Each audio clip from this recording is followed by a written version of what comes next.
أصبحنا وأصبح الملك لله والحمد لله ولا إله إلا الله وحده لا شريك له،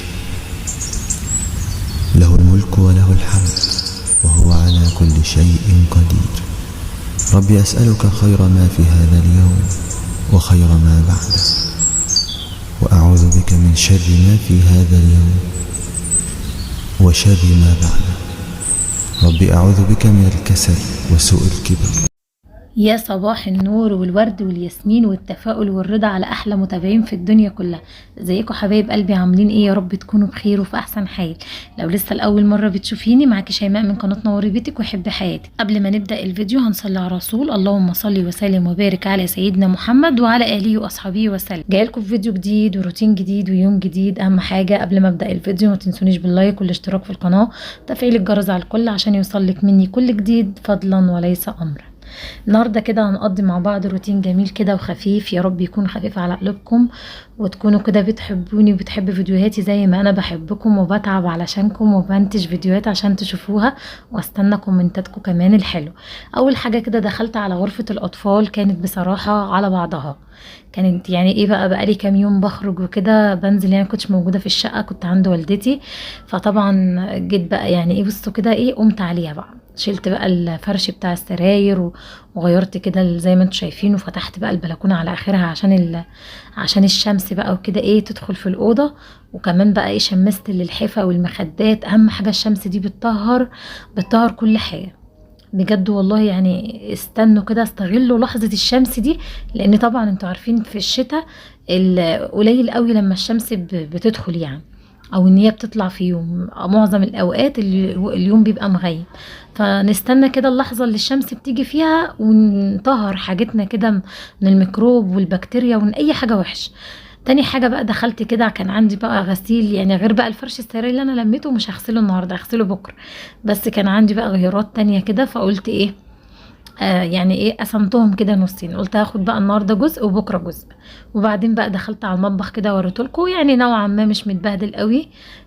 لان انا طبعا اول باول بعد الاكل بعد الغدا بكون غاسله مواعين. فالمواعين اللي انتوا بتبقوا شايفينها دي كوبايات اللي هي بعد الفطار، مواعين الفطار كده، يعني الحاجات بتاعه الفطار بس. لان انا ببقى مبيته مطبخي بصراحه نضيف، ما بخليش في حاجه. وان انت لو عملتي كده هترتاحي على فكرة جدا، يعني الموضوع ده يريحك قوي يعني. الا طبعا لا قدر الله لو في تعب او في ظروف بتحصل غصب، بضطر بقى ان انا اسيبها. الميه قطعه، رحت مشوار، جايه من بره تعبانه مش قادره، يعني الظروف يعني. لكن طول ما انا قاعده في البيت بنتغدى يا دوبك بكون معلقه على الشاي كده، عارفين اللي هو بقى كوبايتين الشاي كده بتوع بعد الغدا دول، واكون موطيه كده على الميه وملقمه كوباياتي، واقوم جايه واخداهم ايه في ثانيه كده، ما بصوا ما بحسش بيهم. اقوم الصبح بقى ابدا يومي، وما بيبقاش بقى بصراحه ايه يعني في كركبه بقى، والمطبخ كده تلاقيه سد النفس على الصبح. بعدين احنا بنقوم الصبح يعني ايه، لو في ملايه عايزه تتغير بنغيرها، بنروق بنشمس حاجتنا كده، يعني اللي هو ايه بنظبط حالنا كده. بيبقى في ورانا كذا حاجه يعني تانية، غير ان احنا بقى ايه نقوم الصبح كده نلاقي هرم مواعين. فكده غسلت بقى الكوبايات زي ما انتوا شايفين بتاعه الفطار، والمعالق دي برضو.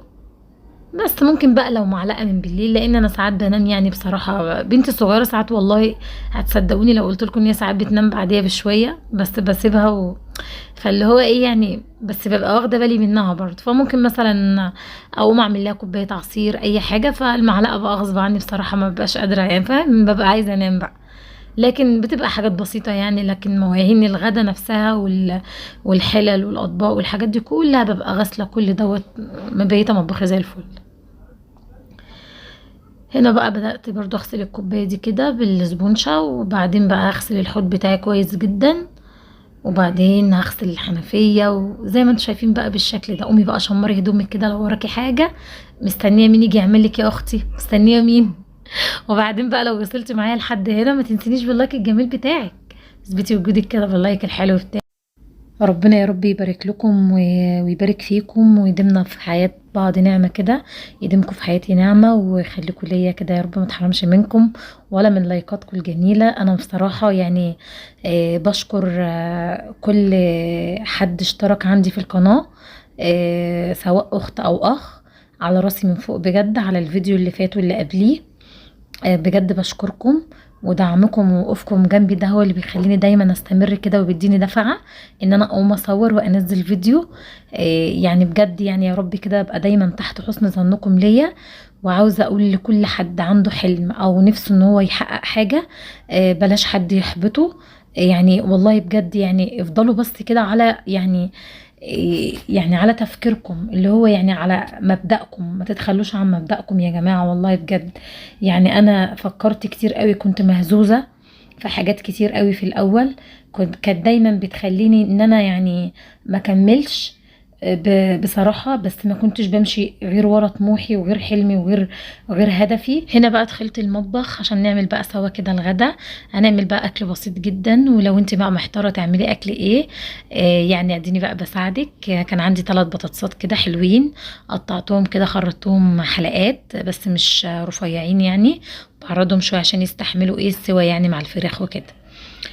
غسلتهم بقى كده وهركنهم على جنب. بصوا بقى المقطع ده اتمسح والله خالص. هنا بقى ضربت نص شفشق طماطم بفصين توم كده بقرن فلفل اخضر، وخرطت بقى بصلايه حلقات في الصينيه مع قرن فلفل برضو، وقمت جايه بقى مقلباهم في الفراخ والبطاطس ونزلت عليهم بالطماطم. سهله جدا بصراحه وكان طعمها كمان لذيذ قوي. هنا بقى جبت كمان معلقتين سمنه وشويه زيت، معلقتين سمنه صغيرين يعني، وحطيت شويه شعريه كده. الرز بتاعنا كان حوالي كيلو الا ربع، وحطيت دولت شويه الشعريه دولت. يعني انا بصراحه يعني بقدر الحاجه بعناية، يعني بحس ان الشعريه كده كفايه على الرز بعناية، مش كل حاجه يعني ايه بمقادير وحاجات من دي، لا مفيش احسن من بركه ربنا. قلبتهم بقى كده مع بعض، وكمان هنزل بقى اضيف الملح كده ليهم. بحب اشوح الرز شويه على النار، وبعدين بقى اظبط له بقى ايه العقد بتاعه كده. ويعني حابين ان انتوا تحطوا له ميه سخنه عادي، حابين تحطوا ميه عاديه برضو عادي.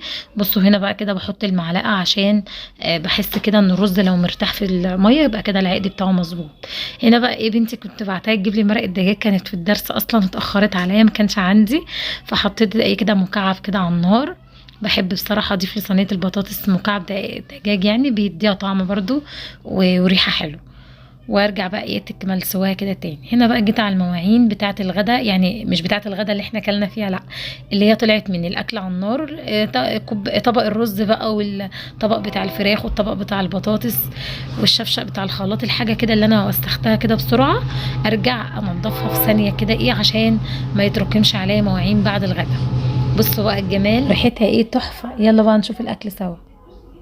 وده كان الغدا بتاعنا النهارده، يلا نشوفه كده مع بعض ونشوف الجمدان بقى كده والجمال. بصوا البطاطس بتاعتنا دايبه دوب كده، بصوا دايبه دوب